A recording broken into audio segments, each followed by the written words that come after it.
For the next few sections, we'll be looking at different types of series that we can't necessarily know the sum of. And the reason for that we'll kind of look at here. So it says, usually we use the partial sums S sub n to see whether or not our series partial sums will tend to a finite limit. In the case of geometric series and telescoping series, we can figure out what S sub n might actually look like.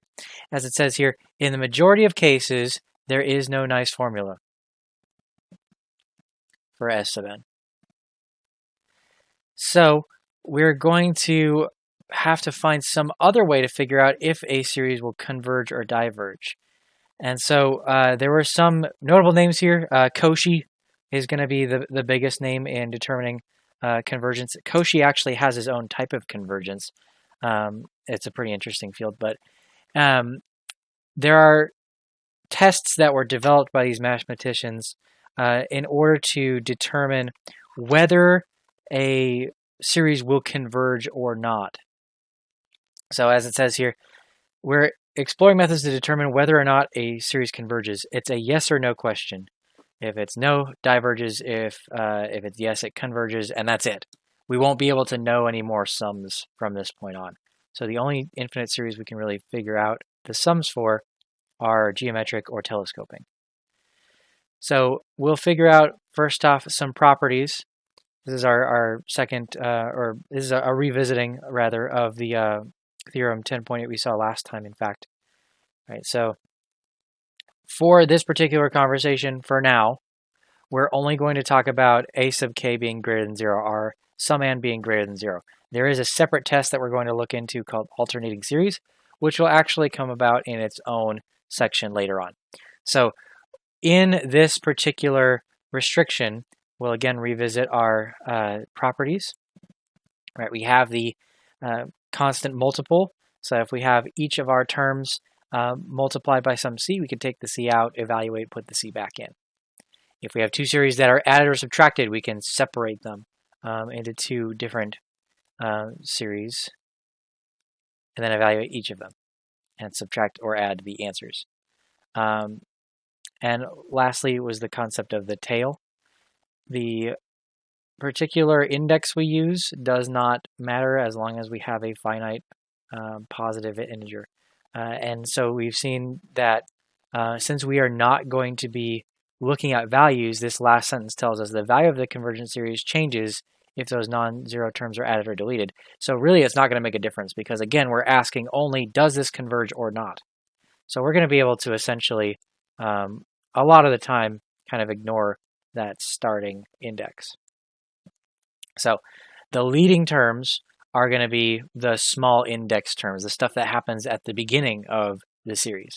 The tail is going to be the infinite amount of terms that happened at the quote-unquote end of the series, where the index gets large and we start getting toward quote-unquote infinity. So the convergence or divergence depends on the tail, while the value is more determined by the leading terms. So again, we kind of look back at something that we've seen somewhat here. We know that we have lots of kth powers of just sort of numerical bases. So we can evaluate. When it says evaluate the infinite series, that means that guarantees that this has to be either geometric or telescoping. That's the only time that we can ever evaluate what a series will converge to. And so we see the kth powers here. It's not really going to be a b sub k and a b sub k plus 1 kind of deal. So this has to be geometric then. So first off, we see this minus sign here will split the series. And when we do that, we can see very clearly that the first one is going to be a geometric series. The second one, though, will need some alteration. We're going to have to split up the kth powers and the integer powers. And then we'll separate them and continue from there. Another thing that we note is that our starting indices are both 1, which means that we can't necessarily just look and say that this is the first term. We'll have to actually plug in k equals 1 and evaluate. So 2 and 7 both have a k power. And then this 2 to the negative first becomes a 1/2. So two different series here. And so each is going to have its own starting term, the a's, and its own ratio, the r's. We want to probably check the r's first, make sure that these will actually both converge. So absolute value of r1 will be the absolute value of -1/3. That's 1/3, it's less than 1. Absolute value of r2 is the absolute value of 2/7, which is 2/7, and that's less than 1 as well. And we do want to write this out each time we're doing geometric series to confirm. For figuring out the first term of our first series here, we'll go ahead and plug in k = 1. And so we get -2/3. For the second, we plug in k = 1, we get 1/2 times 2/7 to the first, that's 1/7. And so we'll be able to use our formula. Again, that's going to be a over 1 minus r. Make sure you have that memorized. -2/3 over 1 minus -1/3 minus our a for the second series is 1/7 over 1 minus 2/7. And so we'll get -2/3 over 4/3 minus 1/7 over 5/7. So you get -1/2 minus 1/5. So -5/10 minus 2/10, that's -7/10. Therefore, the geometric series, we state what the geometric series is. Let me just copy that down from the problem here. Converges to -7/10. And that's our answer. All right, so whenever it says evaluate, we can actually know what the result is. This is going to be pretty much the last time we'll see that. One thing that we notice in all of the series that we've dealt with so far that have converged is this fact. If our series converges, then the limit as k approaches infinity of the summand will go to 0. So if we take this to be a logical statement, this is going to be if P, we call that sentence or that statement there P, then Q. We can say if P then Q, written logically, looks like this. P implies Q. And so we can do what's called the contrapositive, and this is going to be saying logically equivalent. It's going to be saying it has the same truth value. They're basically the same statement. So we can say if not Q, then not P. Again, this is just logical notation. It's not necessary that you know this at this point. But if you do know it, or if you've worked with computer science, something like that, these statements are equivalent to each other. So if you have an if-then statement, you cannot simply switch the order without putting these nots. So that says if not Q, then not P. So Q was this limit being 0, so not Q means the limit not being 0. So if that, then not P. P was the series converges, so not P means the series diverges. And the reason that I bring this up is because it is very important that we get this. This is probably the most critical statement that will cause issues for you if you're not very aware of it. If this is confusing at all to you, please ask questions. Again, this is going to be like the easiest points on the test, both to get and to get wrong. So this is one directional. Knowing that the limit is 0 does not tell us the series converges.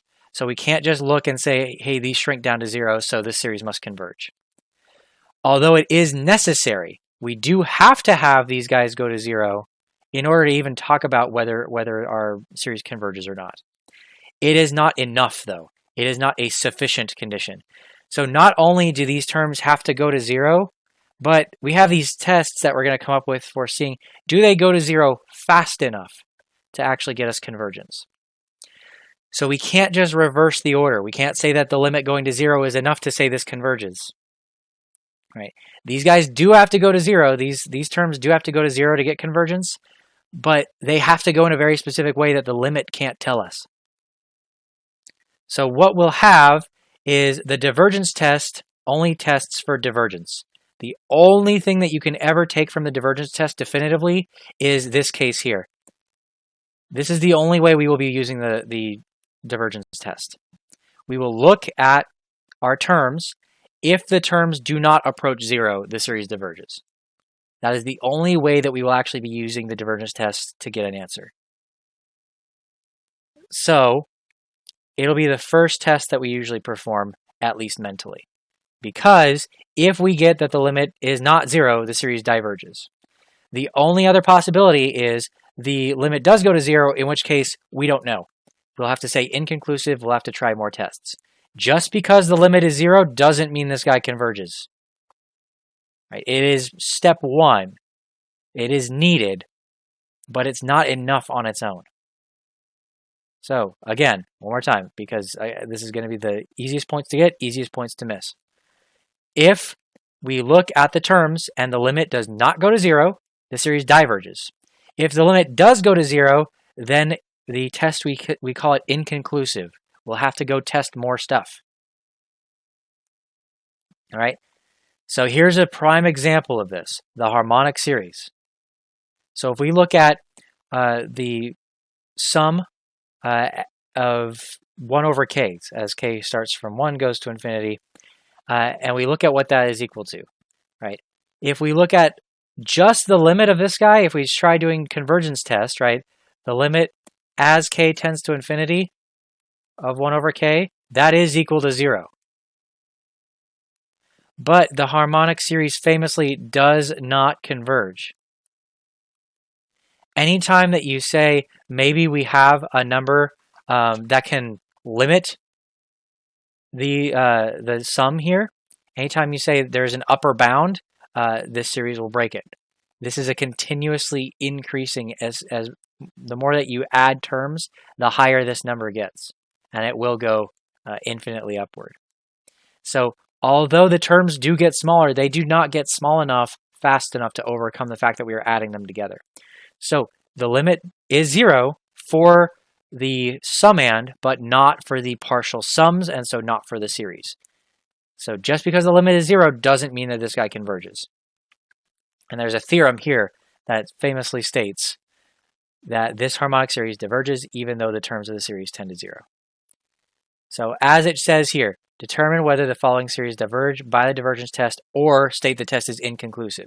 If you are using divergence test, if you are taking the limit of your terms here in your summand, if you're taking the limit, the only possibilities are diverge or inconclusive.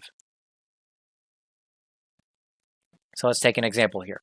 We look at the limit of the summand here as k tends to infinity, and we work this limit by dividing by the highest power of k in the denominator. We get the limit as k tends to infinity of 1 over 1 plus 1 over k. This guy is 0, we get 1. That's not 0, so we know guaranteed by the divergence test that this series must diverge. And so we have to state that. The series diverges, and we're going to have tests to run here. And we're going to have to state which test led to our conclusion. So the series diverges by the divergence test.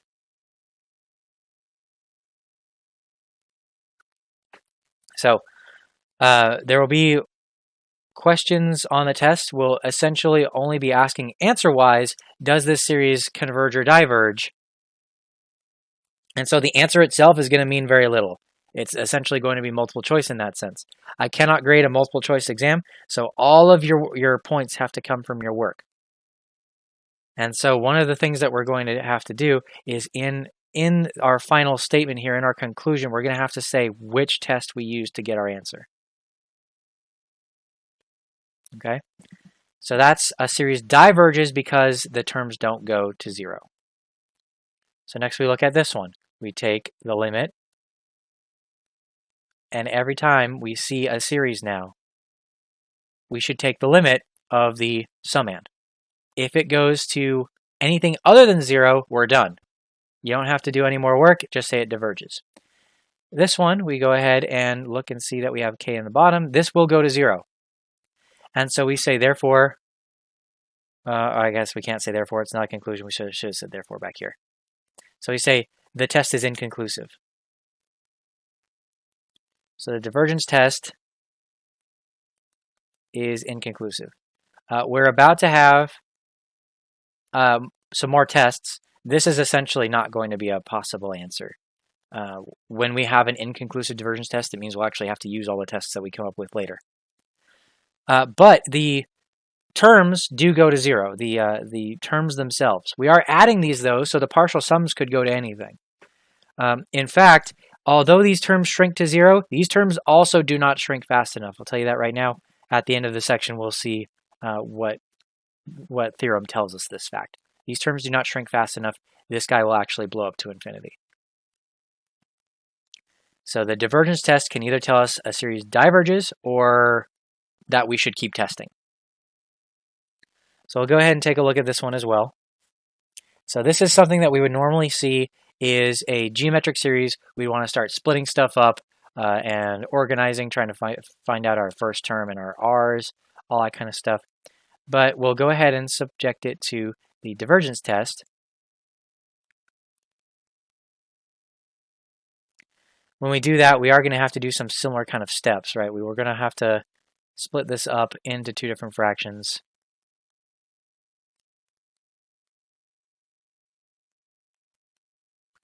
When we do that, we say, first off, this guy goes to 0. So we are looking at the limit as k tends to infinity. We can't say that quite yet, but we do know that in our heart of hearts here. Limit as k tends to infinity of, we'll have to split it up into 2 different limits, and that's when we can actually apply the fact that this is 0. And we'll go ahead and write this as 3 over 2 to the k. We've seen a theorem back when we were talking about sequences. This guy does not exist. This guy will blow up to infinity. Therefore, the series diverges by the divergence test.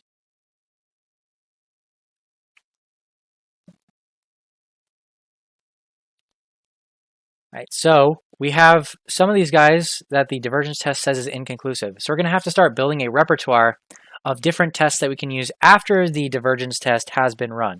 After we see that our terms do go to 0, we have to actually figure out, do they go to 0 kind of fast enough? And so our first major test then will be the integral test. So we have to suppose that f is a continuous, positive, and decreasing function. Decreasing is important, right, because we do need that limit to go to 0.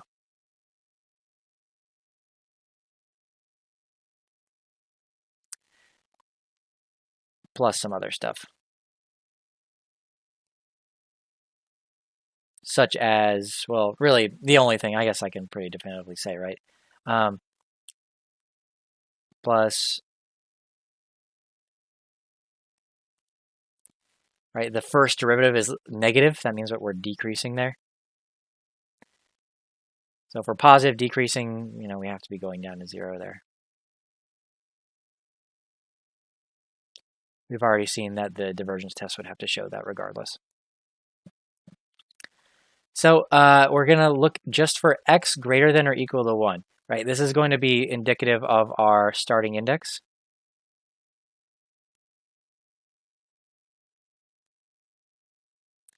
And we're going to let a sub k be f of k for k equals 1, 2, 3. So essentially, we're going to take our sum of a sub k's and just look at it as we're going to take a sub k out, and then we're going to make it into f of x, is kind of the flow of the problem. So if we have all those things, then we look at our series. We look at an improper integral where we're going from 1 to infinity. We're integrating f of x here. They either both converge or both diverge, which means that these guys will behave the same as far as convergence or divergence. In the case of convergence, the value of the integral is not equal to the value of the series. There are maybe some cases where that's true. In general, no. It's very rare that that could actually happen. So we're going to, again, not be looking for values. We're just going to be looking for, does this series converge or not? As it says here, I expect to use calculus 1 to determine if a function is decreasing. We need to figure out where the function is continuous and where the function is positive. So we have to show all 3 of these for the functions that we're using integral test on. So integral test problems are going to be a little longer than maybe we would like. This is going to be kind of our first line of, or our last line of defense, rather. We bring it up first just to show, isn't it nice that we have these other tests later? This is going to be, if nothing else works, we want to take the integral, do the integral test, because there's a lot of stuff to show. So determine whether the following series converges.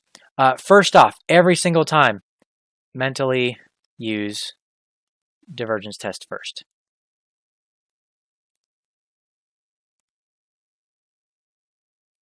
So I'll kind of talk it out. Right, we have a rational function, and we see that the degree on the denominator is higher than the degree on the numerator, which means that this limit will go to 0. So divergence test says this goes to 0, which means inconclusive. We have to check further. So you have to get the associated function, and I'll say function FCTN again, and that's going to be f of x equals, we just take our term here, and we replace the k's with x's.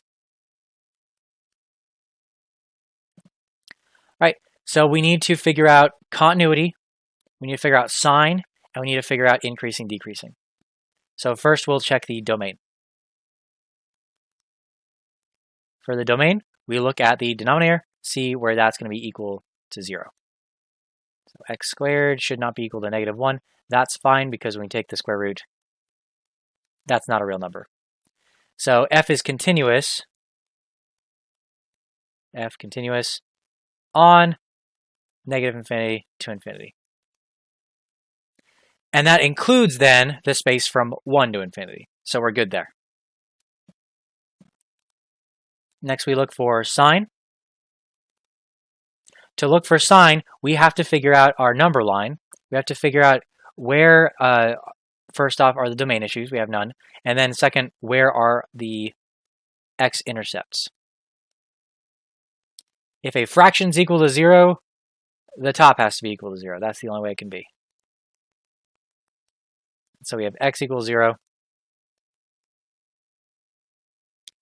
And we'll have to test some values. So we have 1 here, -1 here. We only really care about this side, so I'll only really test x equals 1.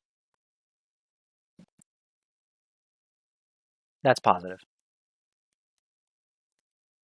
So f is positive on 0 to infinity. And so that includes 1 to infinity. So the last thing we need is the derivative. We're going to have to figure out the derivative of this guy. It's going to require quotient rule. So low, d high, less high, d low, with the low squared below.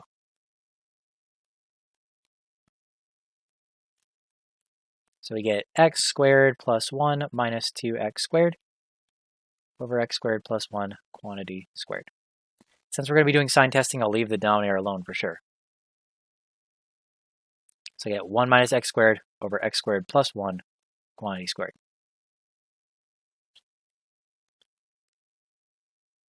Right, same kind of idea.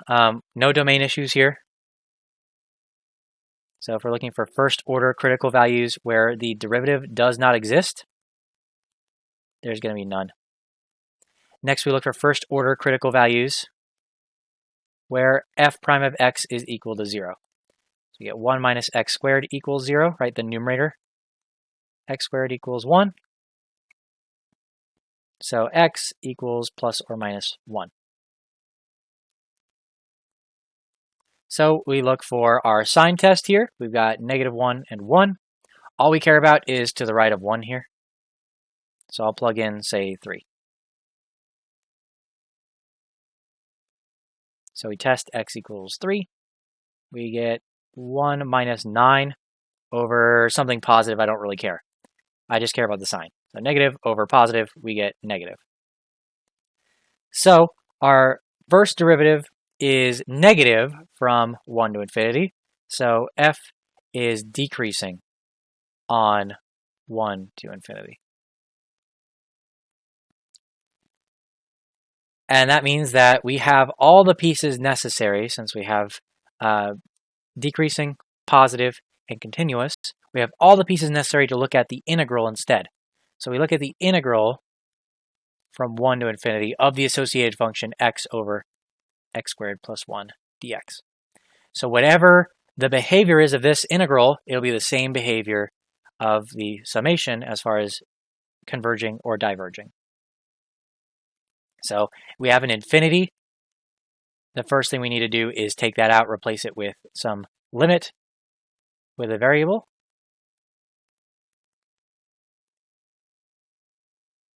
We have a u substitution here. U equals 2x, oops, sorry, jumping the gun a little bit, x squared plus 1.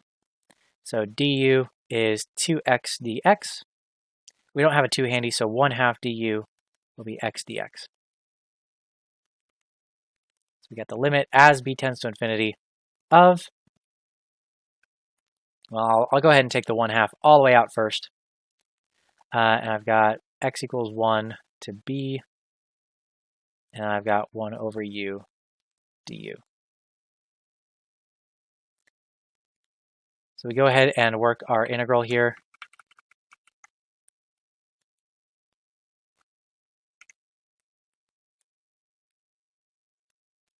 And that's going to be a natural log of the absolute value of u, evaluated from x equals 1 to b. So we get 1/2, the limit as b tends to infinity, natural log of absolute value of x squared plus 1, evaluated from 1 to b. 1/2, limit as b tends to infinity of the natural log of the absolute value of b squared plus 1 minus natural log of 1, which is 0. Sorry, that should be natural log of 1 plus 1 is 2.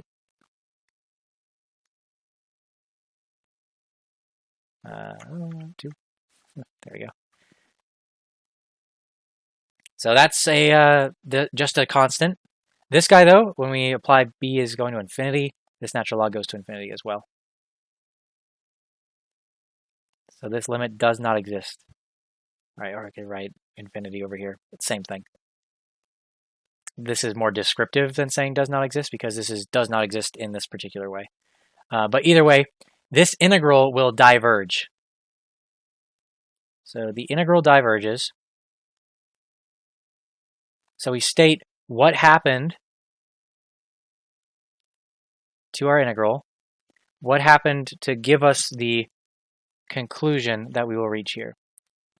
And thus, the series diverges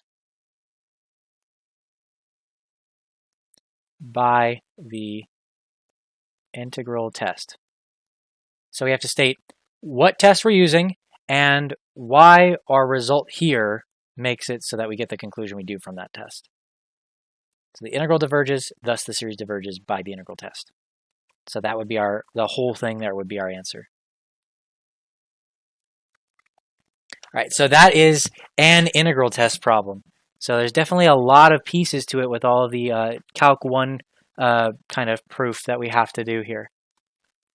So we'll go ahead and do another one here. Again, mentally checking, oh, before we do that, again, when we tested this, right, the divergence test said that these terms go down to 0, we still get a diverging series because these terms don't go to 0 fast enough. So again, mentally checking to make sure that your divergence test works. If you can't do it mentally, you might want to write it down. This is a case where I probably want to write it down. So we're looking at k e to the negative k squared. That's the limit as k tends to infinity of k over e to the k squared. Just thinking about growth rates, we know what that should be equal to. But let's go ahead and, since we know this is infinity over infinity, let's be very clear about this and use L'Hopital's rule. So we go ahead and take this limit. We take the derivative of the top, we get 1. Derivative of the bottom, we get e to the k squared. Chain rule, we get 2k. So this definitely goes to 0.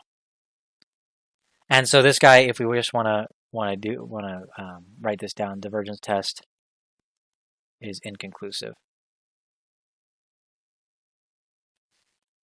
Right. So we go to our other test then. Since the divergence test couldn't tell us this diverges, we think maybe it could converge, then maybe it doesn't. We have to do another test. So we do an associated function, and that's going to be f of x equals x e to the negative x squared. An important note, this is not, this guy here, e to the negative x squared, is not equal to e to the negative x quantity squared. This guy is equal to e to the negative 2x. Right? These are not equal to each other. This is saying square x and then use that as the exponent. This is saying take e to the negative x and then square your answer. It's a different order. Right? So if there's no parentheses, keep that in mind. You're doing k squared, putting a negative on it, and now that is your exponent. So just be careful with that distinction. All right, so we'll go ahead and work through, first off, continuity. Right, f of x, let's rewrite this as x over e to the x squared. So we check continuity first. So we look at the domain. E to the x squared should not be equal to 0. And that is very true. We can set this up as a logarithm if we want. Natural log of 0 should not be equal to x squared, which is good because that's undefined. So we have our domain is all real numbers, which is fine for us. That means f is continuous on all real numbers. Next, we check the sign. Again, we need the domain issues. We also need the numerator equal to 0. That's going to give us our x-intercepts. So we have our split here on our number line. Again, we're starting at 1, so all we really care about is what happens to the right. So I'll go ahead and even check 1. So f of 1, we get 1 over e to the 1 squared. That's going to be positive. Don't really care what it's equal to, just care the sign. So f is positive on 0 to infinity, which includes 1 to infinity. All right, then we want the derivative. Again, we're going to have to use some quotient rule. F prime of x equals low d high less high d low, with the low squared below. And so this would actually give us 2x squared in our exponent. So we get e to the x squared minus 2x squared e to the x squared over, we could write e to the 2x squared, but I'm seeing here I've got an e to the x squared already. I can go ahead and factor that. E to the x squared, 1 minus 2x squared over e to the x squared squared. One of these cancels, one of these cancels, so we get 1 minus 2x squared e to the x squared. All right, so that's going to be our derivative. We'll go ahead and look at first order critical values. First off, where f prime does not exist. Same denominator, so we get none. All right, this is continuous on all real numbers. So then we also look, where does f prime of x equals 0? So we set 1 minus 2x squared equal to 0. Negative 2x squared equals negative 1. X squared equals 1/2. And so x will be equal to plus or minus root 1/2. So that's plus or minus 1 over root 2, which is going to be, if we look at 1 over root 2, is less than 1. So if we're looking at our sign, we get these two values, negative 1 over root 2 and positive 1 over root 2, and we can check 1. When we do that, we get 1 minus 2 times 1 squared over e to the 1 squared, which gives us a negative over a positive, which is negative. So again, we can write that out. F of x is less than 0 on 1 over root 2 to infinity. And as a result, f of x is decreasing on 1 over root 2 to infinity.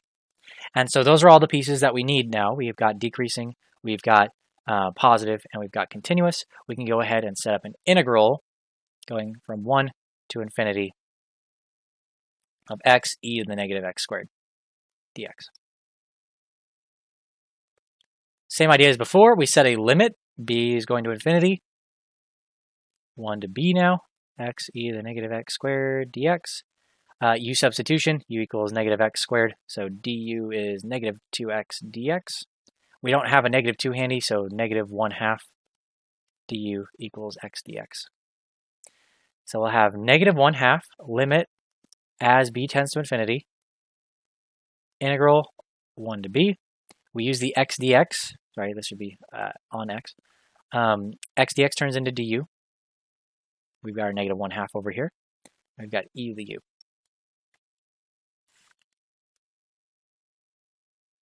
So we got negative 1/2 limit as b tends to infinity. We've got x equals, and we'll go ahead and evaluate. E to the u, evaluate from x equals 1 to b. Negative 1/2 limit as b tends to infinity, e to the negative x squared from 1 to b. So we got negative 1/2 limit as b tends to infinity, almost there here, e to the negative b squared minus e to the negative first squared. So negative 1/2 times the limit as b tends to infinity. And so that gives us 1 over e to the b squared minus 1 over e. As b tends to infinity, this first fraction tends to 0. So we get 1 over, if we multiply these guys together, positive. Negative times negative is positive. We get 2e.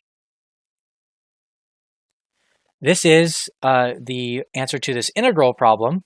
This is the evaluation of this integral. That does not mean that this is the equality here for our summation. What it does mean, though, is that the integral converged. So the integral converges. So the series converges. And when we have a series converging, we do want to state what that series is. Converges by the integral test.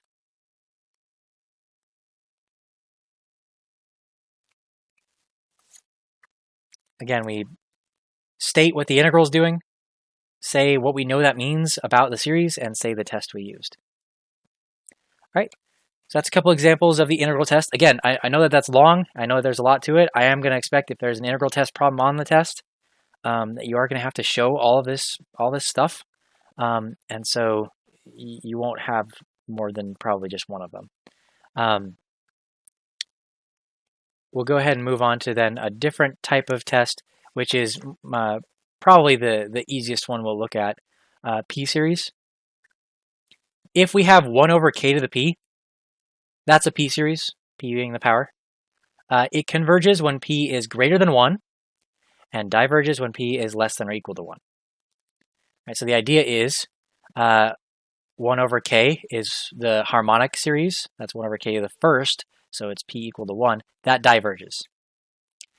Right, so the idea is this guy doesn't have its terms going to 0 fast enough. So if we make the denominator kind of smaller, if the denominator is now square root k, the denominator is smaller than it used to be, that'll go to 0 even slower. So that'll definitely diverge as well. However, when we go the opposite direction and we kind of speed things up, the denominator is going to get bigger faster. It's going to make our terms smaller faster.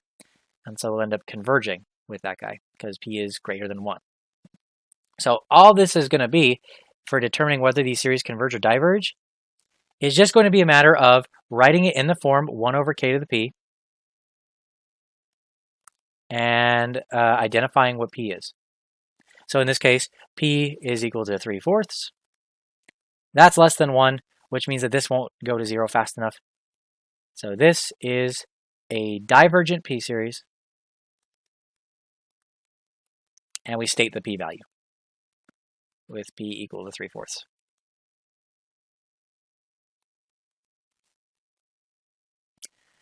All right, so we run into our first modification. Right, this doesn't look like 1 over k to the p. This is just 1 over k minus 1 to some power. So what we want to do is if we kind of take a look at what some of these terms look like, we get 1 over, put in 4, we get 3 squared, plus 1 over, put in 5, we get 4 squared, plus 1 over 5 squared, and you can see what's happening here. This is just a differently indexed p series. So this is the same as 1 over k squared if k starts at 3 instead. So this is now a p series. We've got k squared, so p equals 2. That's greater than 1. This is a convergent p series.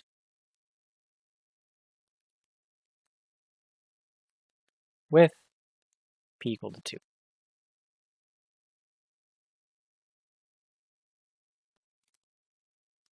All right, this one here, a lot more straightforward. Go ahead and apply the 2/3 power to both parts of the fraction. When we do that, 1 to that power is just going to be 1.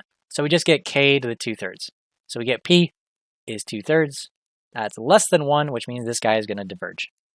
So this is a divergent p series with p equal to 2/3. This guy is also a p series. It's the harmonic series as well. So we can actually go either direction with it. We could say, p equals 1, equals 1. And so this is a divergent p series with p equal to 1. We could also say, by theorem 8.10, this harmonic series diverges. Either one is an acceptable answer here.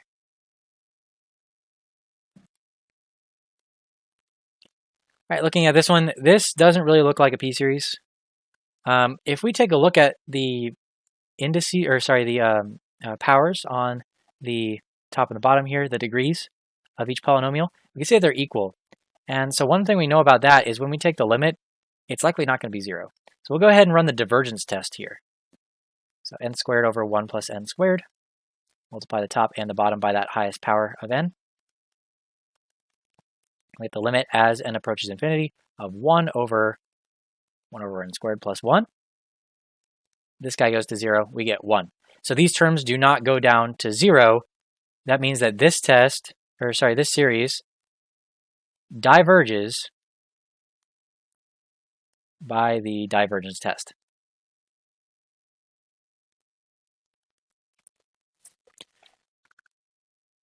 So at this point, we have a couple of kind of situational tests. We have the divergence test, which can work for really any series that we run across, but it can only tell us if it diverges. It can't really tell us if it converges or maybe diverges in a different way. It'll only ever diverge or be inconclusive. So the only tests that we have beyond that work for everybody, all we really have is the integral test. So we're going to definitely need to work up our repertoire as we go further, and that's what we'll continue to do in the next few sessions.